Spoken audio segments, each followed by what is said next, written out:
오늘 주일에 우리에게 주실 하나님의 말씀입니다. 요한복음 17장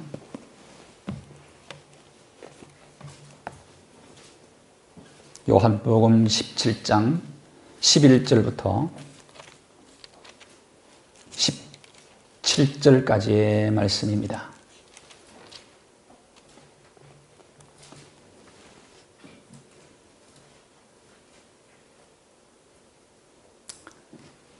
말씀을 함께 봉독하겠습니다. 11절부터 17절까지의 말씀입니다.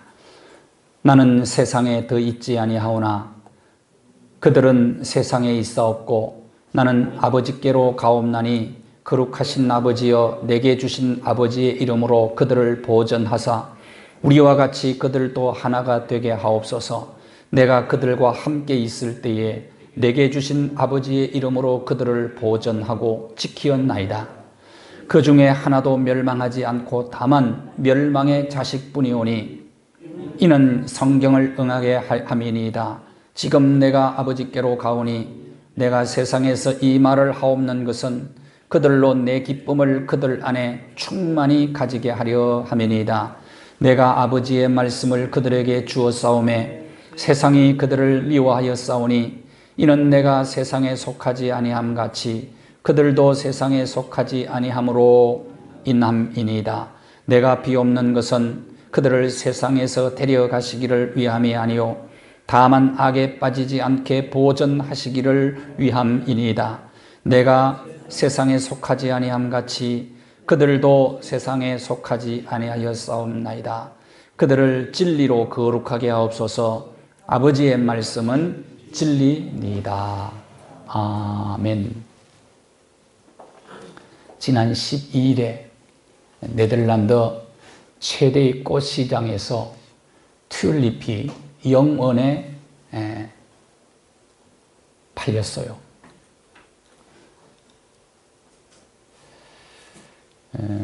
네덜란드는 튤립을 팔아서 큰 수익을 얻는 나라입니다. 근데 국내 온라인 신선식품 주문 서비스에서는 요즘 튤립의 인기가 치솟고 있다고 그럽니다. 지난 40여일 동안에 약 한 8만 송이가 팔렸다고 그래요. 외출할 수 없고 또 꽃축제가 취소되면서 집에 앉아서라도 꽃을 보고 싶어 하는 사람들이 주문을 한 겁니다.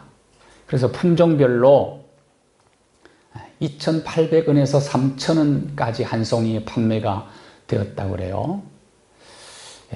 한국 사람들의 뛰어난 창의력입니다. 창의력이에요. 세계 꽃시장을 거의 점령하고 있는 네덜란드도 생각지 못한 것을 한국 사람들이 생각을 낸 거예요. 식품을 만들어내고요. 한국의 창의력을 또 발휘하고 있는 것입니다. 검사 키트가 한국계 최고 좋다고 해서 많은 나라들이 사가고 있습니다. 비율로 따지면 확진자 중에 치료율이 한국이 가장 높은 거예요.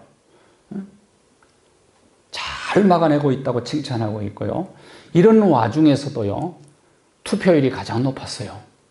세계가 놀라고 있고 가장 민주적으로 또 잘 선거를 치렀다고 지금 평가를 하고 있습니다. 하늘이 무너져도 솟아날 구멍이 있다는 말을 이럴 때 하는 거죠. 대한민국은 전화위복의 역사를 가지고 있어요. 앞으로 한국이 잘 될 거예요. 더 잘 될 겁니다. 대한민국은 그런 저력이 있다니까요. 시집가는 딸을 놓고 엄마가 밤새껏 얘기를 해줘요. 잘 살아야 된다. 잘 살아야. 그러면서 이런저런 얘기를 해주잖아요. 잘 살아야 된다. 응? 탈무드에 보면 잘 사는 것이 최고의 복수다라는 말이 있어요. 지난 4월 10일 오후 페이스북 페이지에 연세대학 대나무숲에 이런 글이 올랐어요. 아웃백 한 번 못 데려다 준 못난 애비 밑에서 잘 커줘서 너무 고맙다. 아빠는 한없이 울었다. 이 글이에요. 이 글쓴이는 익명인데 5살 때, 글쓴이가 5살 때 엄마가 일하고 돌아오시다가 너무 가난해서 집안이 일하고 돌아오시다가 교통사고로 돌아가십니다. 아버지는 노동판에 가서 일을 했습니다. 요즘은 노가다죠. 노가다. 일해서 그냥 언니와 동생 그리고 아버지 세 식구가 근근히 그냥 연명할 정도로 살아가는 거예요. 그러다가 공사 현장에서 아버지가 사고를 당하죠.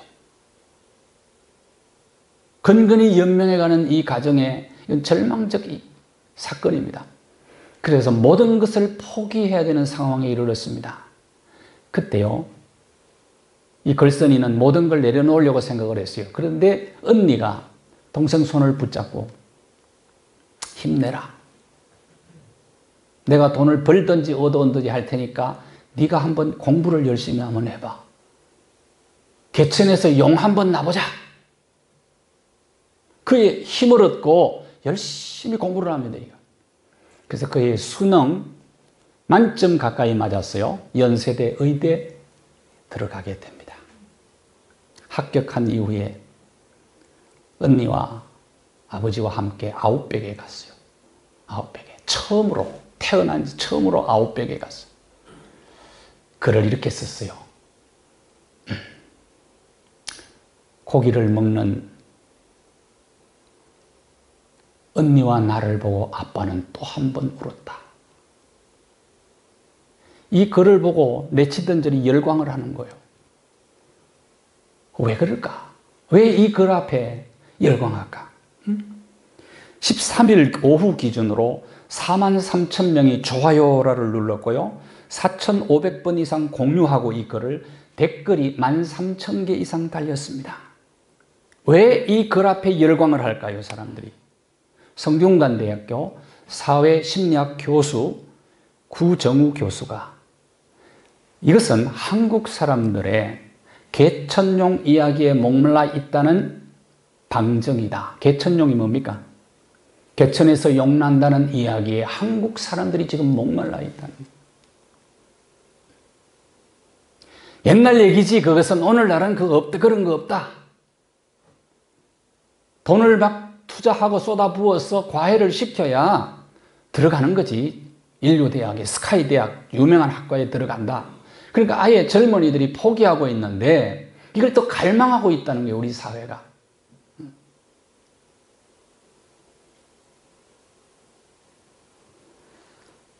어렵고 힘들게 살아온 장년 노년층들은 자기가 자라온 환경과 감정 이입을 시킨다는 거예요. 그리고 20대, 30대는 그냥 전쟁 치르듯이 열심히 입학을 위해서 공부하는 모습, 이것을 생각하고 열광하고 있다는 거예요. 나는 이 작가는 성공함으로 복수했던 사람이라고 생각합니다.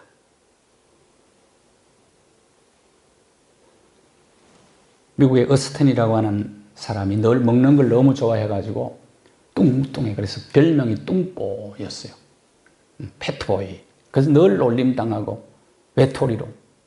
그래서 마음에 작정하지요. 살 뺀다. 살 뺀다. 그래서 열심히 운동하고 노력해가지고 148kg였는데 절반으로 줄여듭니다. 그래서 의학에 내가 한번 열심히 의학으로 한번 성공을 해보겠다 노력하고 있는 그 살 뺨으로 복수한 사람이죠. 자, 뭐가 잘 사는 겁니까? 예수님께서 오늘 제자들을 위한 마지막으로 중보 기도를 하시면서 주님 앞에 하나님께 드린 기도 속에 잘 사는 방법을 가르쳐 주고 있어요. 뭐가 잘 사는 겁니까? 이 세상에서. 본문은 이렇게 얘기합니다. 죄악에 물들지 않고 거룩하게 사는 거다. 11절과 12절이죠. 하나님, 내게 주신 자들을 아버지의 이름으로 저들을 거룩하게 보존시켜 주옵소서. 내가 세상을 떠납니다. 근데 저들은 두고 떠납니다. 근데 저들을 세상 속에서 하나님 아버지의 이름으로 거룩하게 저들을 보존시켜 주옵소서, 그런 기도를 드리고 있습니다. 보존이라는 단어는 헬라어로 테레손입니다. 테레손. 이 말은 조심스럽게 돌본다, 굳게 붙들어준다, 보호한다, 그런 뜻입니다. 우리 모두는 하나님의 보호가 필요합니다. 개인도 그렇고 나라도 그렇습니다. 우리 애국가에 참 좋은 가사가 있는 것 같아요.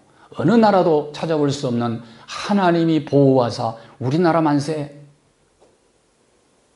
나라도 그렇고 개인도 그렇고 가정도 교회도 하나님의 보호가 필요한 것입니다. 12절에 내게 주신 아버지의 이름으로, 보존 수단이 뭐냐? 하나님 아버지의 이름이라는 것입니다. 하나님은, 이름은 권세와 능력을 의미합니다. 하나님은 권세와 능력으로 우리를 보호하시는 분이시다.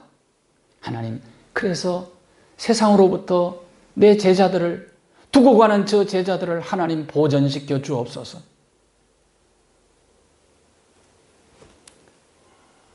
보존의 수단이 하나님의 이름이라는 것이죠. 시편 20편 1절을 보시면 시편 기자는 하나님 이름을 야곱의 하나님의 이름이라고 합니다. 야곱과 그의 자손들을 높여주셨던 하나님, 하나님의 이름, 권능과 권세로 하나님 높여주십시오. 시편 20편 1절에 다윗이 환난 날에 내게 응답하시고 야곱의 하나님의 이름으로 높이시는 하나님, 54편 1절은 이렇게 얘기합니다. 어려움을 당했을 때 다윗이요, 황무지에 숨어 있을 때, 원래 다윗과 동양의 사람들인데 사울에게 밀고 합니다. 그때 이런 시를 지었어요. 주의 이름으로 하나님 나를, 하나님 당신의 권세와 능력 있는 이름으로 나를 구원하시고 하나님 나를 변호해 주십시오. 하나님의 이름이 보존의 수단이라는 거예요. 사도행전 4장 10절과 12절 말씀을 보면 사도들이 복음을 전하고 능력을 행하다가 공회에 붙잡힙니다. 그때 예수 그리스도의 이름으로 내가 이 사람을 건강하게 안전병이 일으켰다는 거예요. 복음 전파의 수단이 그리스도의 이름이었다는 것입니다. 그리스도의 이름으로. 예수님은 자식을 세상에 두고 떠나는 부모의 심정으로 제자들을 두고 떠난 그 시점에 하나님 앞에 기도하는 것입니다. 하나님, 아버지 당신의 이름으로 저 사랑하는 내 제자들을 보존하여 주옵소서. 무슨 말입니까? 새 속에 물들지 않고 거룩하게 하옵소서. 이 기도를 드렸습니다. 잘 사는 게 무엇인가를 보여주고 있어요.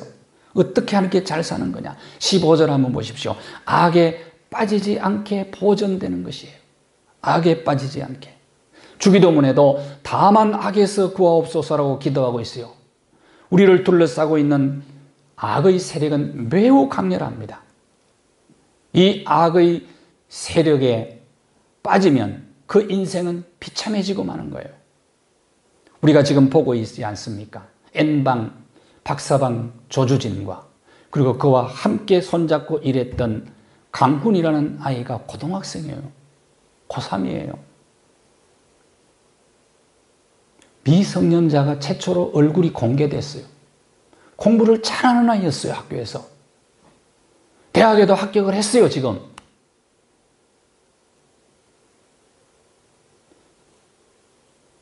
죄에 빠지면 이렇게 비참해지는 거예요. 그 부모의 심정이 여러분 어떻겠어요? 저는 그 아이의 얼굴을 보면서 부모를 떠올렸어요. 사울왕이 죄에 빠졌을 때 그 마지막이 얼마나 비참해졌습니까? 또 예수님이 이렇게 말씀합니다. 요한복음 17장 12절에 하나님이 내게 준 사람들 하나님 아버지의 이름으로 보존하시고 잘 지켰습니다. 3년 동안. 그런데 하나도 멸망하지 않았는데 멸망의 자식이 있었습니다. 그 자식, 그 누구라고요? 그가 가룟 유다.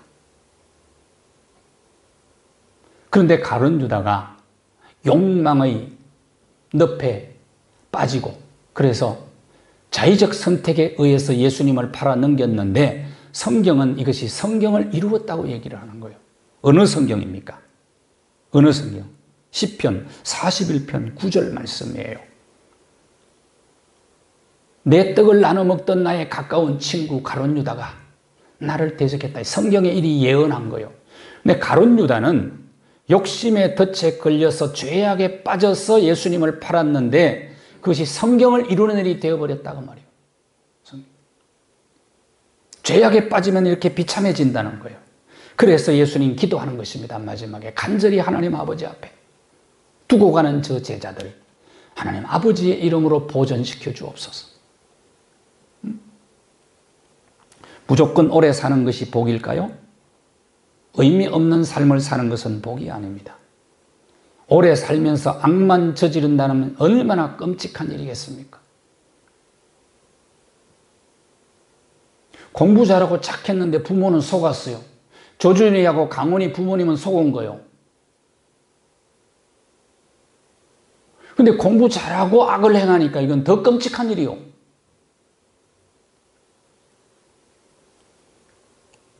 잘 사는 게 뭐예요? 죄악에 물들지 않고 거룩하게 사는 거예요. 거룩하게.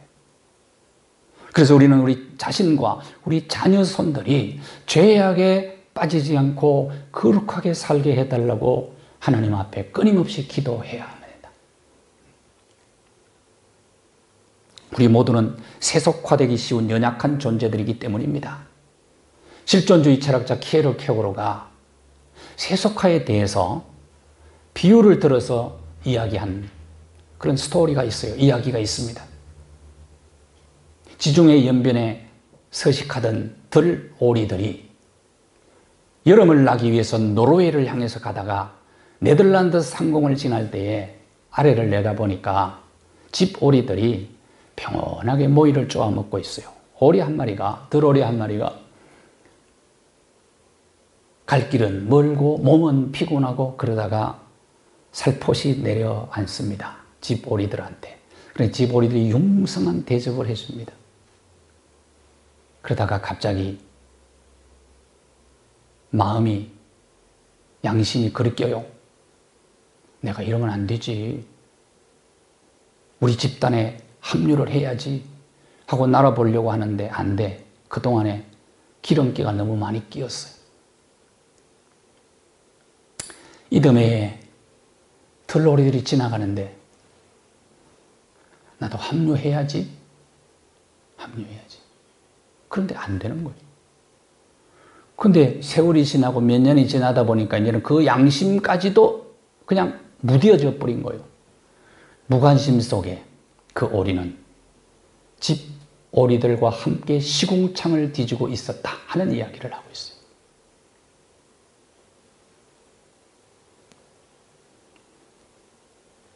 코로나19보다 더 무서운 것은 죄악의 바이러스입니다. 죄악의 바이러스. 시중에 유통되는 마스크는 바이러스를 막아낼 수 없다는 뉴스 보도가 나왔었습니다. 그럼 왜 마스크를 끼느냐? 공기 중에 떠돌아다니는 침을 막기 위해서 쓴다는 거예요. 그러니까 여러분 웬만한 거 끼고 다녀도 됩니다. 너무 그렇게 살려고 그렇게 할 거 없어요. 그냥 대충 한 것 가지고 끼고 다니셔도 괜찮을 것 같아요.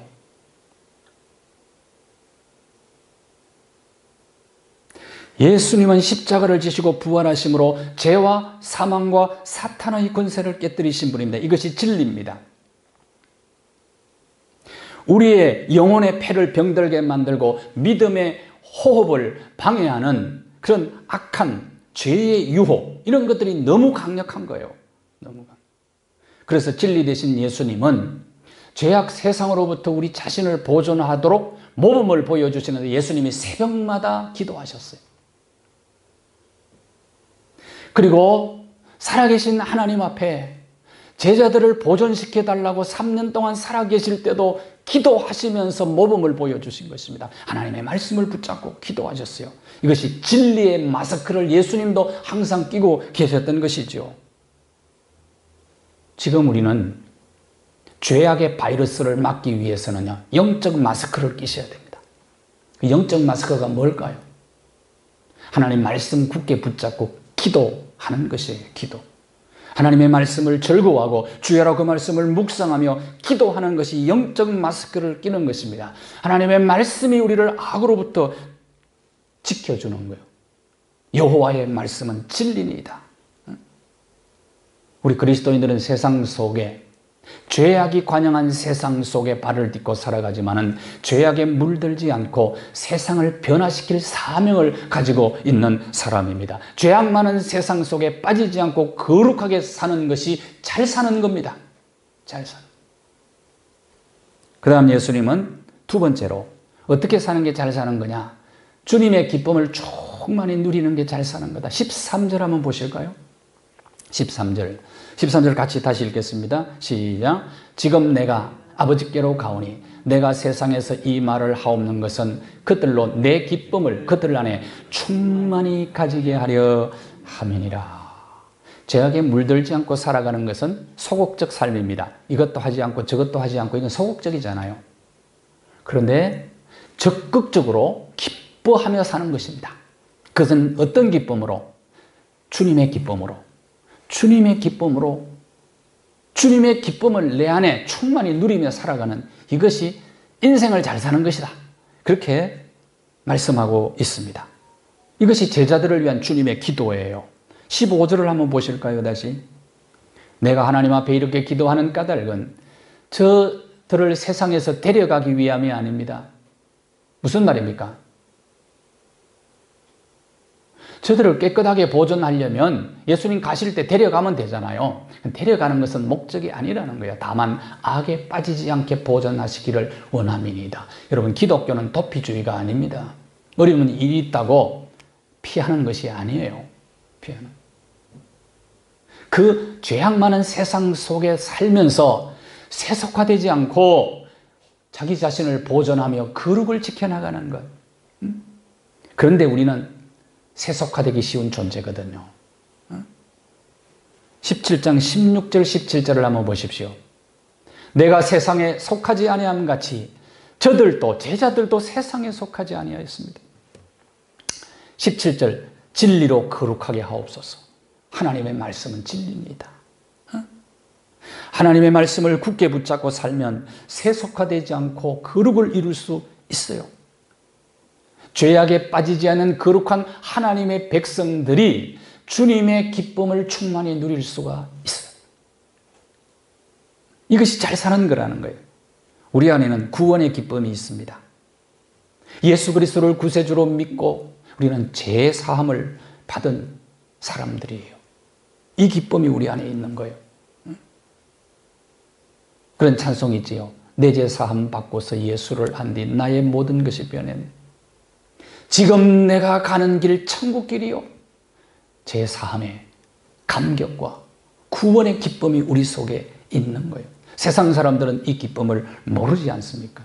그리고 주와 동행하는 기쁨이 우리에게는 있어요. 주와 같이 길 가는 것, 즐거운 일이라는 것. 에녹은 300년 동안 하나님과 동행하는 기쁨을 누리며 살았던 사람이에요. 자식을 낳으면서 300년 동안 일을 다 하면서. 마틴 루터도 자기 자식은 6명밖에 안 돼. 조카 6명, 그리고 패스토로 인해서 고아가 된 아이들을 32명이나 키우면서 수많은 책을 저술을 하면서 종교개혁을 하면서 그렇게 하나님과 동행하는 기쁨을 누린 사람이에요.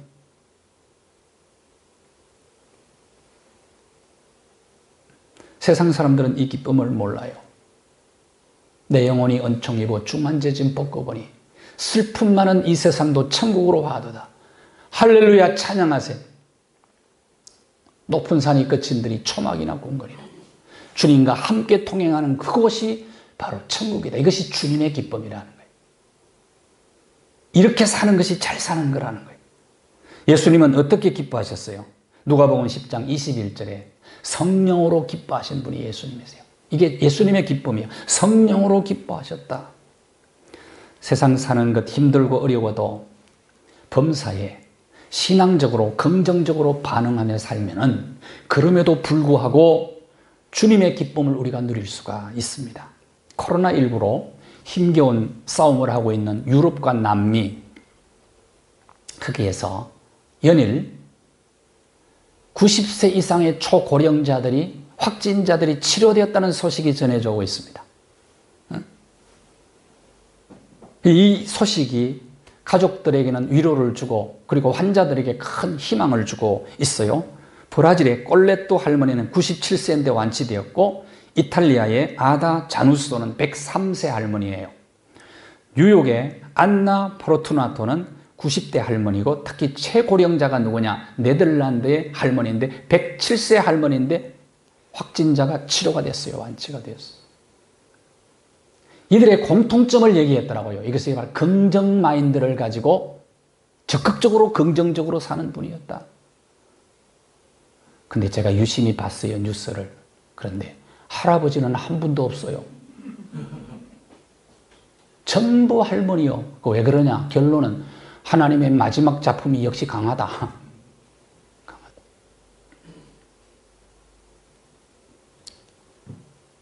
긍정적 사고방식을 가지고 살아가면 코로나 이길 수 있다고 말이에요. 나이와 관계없이. 백무산 시인이 쓴 정지의 힘이라는 시가 있어요.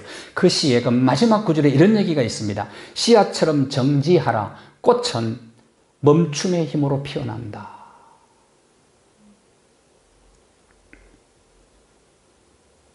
땅에 꽃씨가 떨어진 후 당장은 아무 일도 일어나지 않지만 그동안은 꽃을 피우기 위한 정지의 시간이라는 거예요.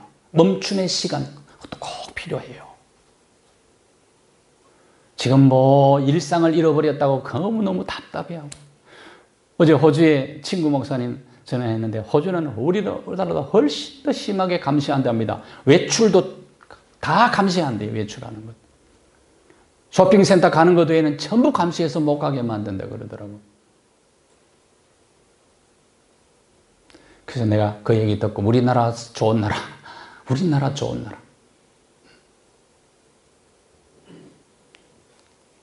코로나19로 인해서 미국과 일본에서 코로나 이혼이 신조어가 생겼어요. 코로나 이혼. 코로나 이혼이 코디비볼스라는 말입니다. 코로나 코디비. 디볼스가 이혼이라는 말인데요. 이 신조어가 생겼어요. 바깥 외출을 안 하니까 부부가 같이 붙어 있으니까 그동안의 갈증이 정폭돼 버렸대. 정폭돼 가지고 이혼하고 싶어 하는 사람이 너무 많이 늘어났다. 이런 이상한 일 아닙니까? 부부가 그동안에 바빠서 같이 못 있으니 같이 있으면 좋아야지.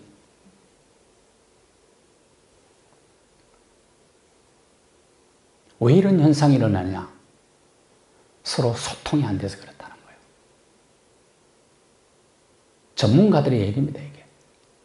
소통 부재라는 거예요. 소통이 잘 되면 어려울수록 부부는 더 잘 결합이 되고 하나가 된다.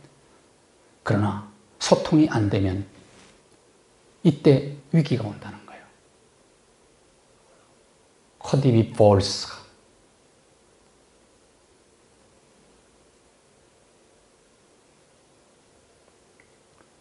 행복한 가정에 가장 많은 영향을 주는 것은 의사소통이라는 거예요. 의사소통이 단절되었을 때 회복하는 첫 번째 비결이 뭐냐? 그것은 경청이라는 거예요. 상대방.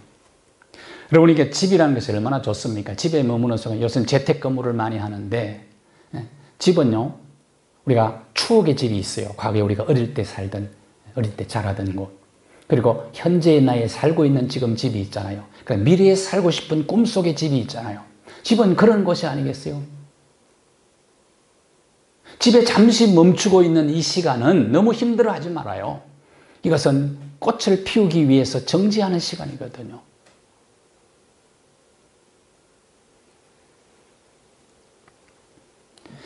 긍정 마인드를 가지고 신앙적으로 창조적으로 반응하며 사시기를 바랍니다. 모든 것. 그러면 이길 수 있어요. 뭐든지 이길 수 있어요.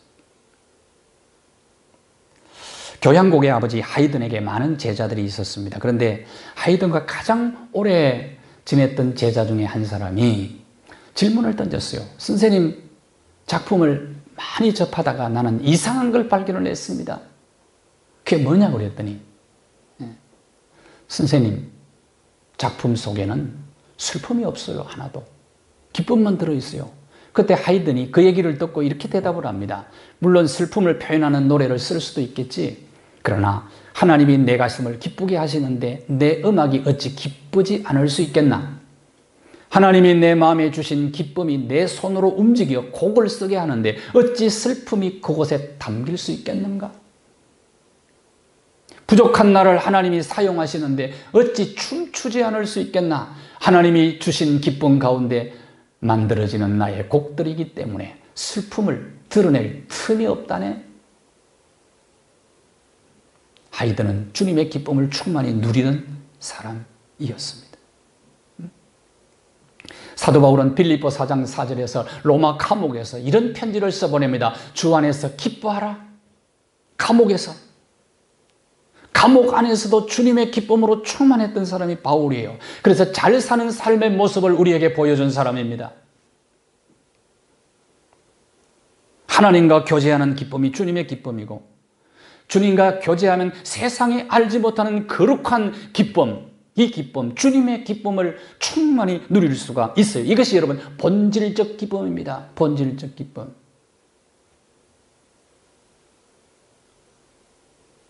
어떤 분이 묻더라고요. 목사님은 무슨 재미로 사시느냐고. 무슨 재미가 있냐고. 제가 그랬어요. 목사가 주는 기쁨은 진짜 기쁨이고 코미디가 주는 기쁨은 가짜 기쁨이다. 목사는 속에서 나오는 기쁨이 있다. 우리가 예수 그리스도의 이름으로 기도하고 기도 응답을 체험하고 성령의 인도를 따라 살아갈 때 우리 속에는 주님의 기쁨이 샘솟듯 솟아나는 거예요. 이것은 날로 불 쬐는 게 아니에요. 이 기쁨을 누리며 사는 사람이 잘 사는 거예요. 잘 사는 거예요. 마지막으로 하나님의 자녀의 정체성을 가지고 사명을 감당하는 것이 잘 사는 거예요. 하나님의 자녀들 많이 누리는 특권이 있어요. 요한복음 17장 9절에 보면 예수님께서 이렇게 말씀합니다. 아버지께서 준 자들이 다 내 것입니다. 그런데 내 것은 또 아버지의 것입니다. 우리는 하나님의 소유예요. 하나님의 소유. 하나님의 것입니다. 나는 누구라고요? 하나님의 것이라고요. 하나님. 자기 소유는 잘 보존하고 싶은 본능이 있는 거예요.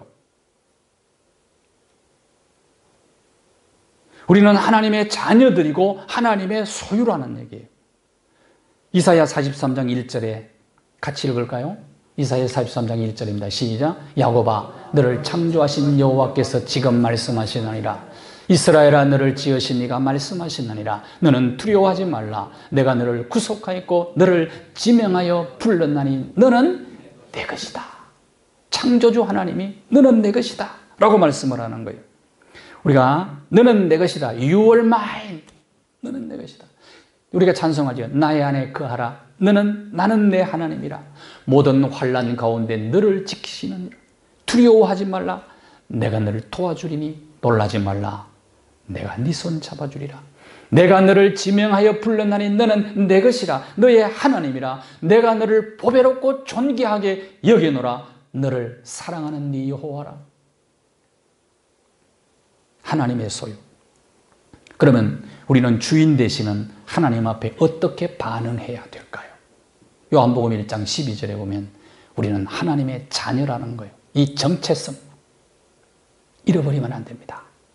하나님의 자녀의 정체성. 임진왜란 때 일본에 끌려간 조선 도공의 후예로서 일본 도자기의 개의 대명사라고 불리는 심수관 씨가 있어요. 심수관 씨. 초등학교 입학식을 마치고 집에 돌아왔는데 그의 아버지가 아들을 불러 앉혀놓고 작업실에 들어가요. 불러서 작업실에 들어가서 물레 위에 진흙을 이겨서 올려놓고 조심스럽게 바늘을 꽂아요. 그리고 물레를 돌립니다. 아들에게 이렇게 얘기합니다. 물레를 돌리면서 무엇이 느껴지느냐? 라고 물어요. 무엇이 느껴지느냐? 심수관이 이렇게 대답합니다. 물레는 도는데 바늘이 보이지 않습니다. 심수관은 그때는 아버지가 왜 이 말씀을 하셨는지 그 뜻을 이해할 수가 없었습니다. 그러나 나이가 들면서 그 뜻을 이해할 수가 있었습니다. 임진왜란 때 일본으로 끌려간 한국 조선 도공들이 400년이 넘도록 정체성을 잃지 않았던 까닭은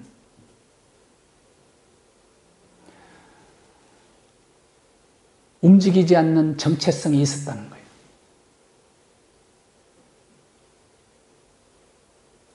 움직이지 않는 중심이 있었다는 거예요. 중심. 나는 조선인이라는 정체성 말이에요.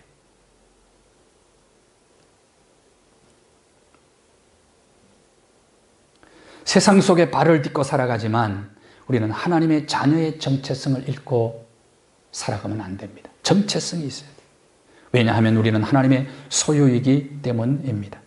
플로리다주에 오칼라 심장센터라, 오칼라 헐트 인스티튜트라고 하는 병원이 있어요. 거기에 시니어 의사 정수영 박사님이 계세요. 세계적인 심장병 치료하는 의사예요. 심장병 치료하는 의사. 이 정수영 박사는 인간 재봉틀이라고 하는 별명을 가지고 있습니다. 그는 수술하기 전에 반드시 하나님 앞에 기도하고 집도한다고 그래요. 해마다 8주 내지 9주 2개월 이상을 선교지에서 봉사활동을 합니다.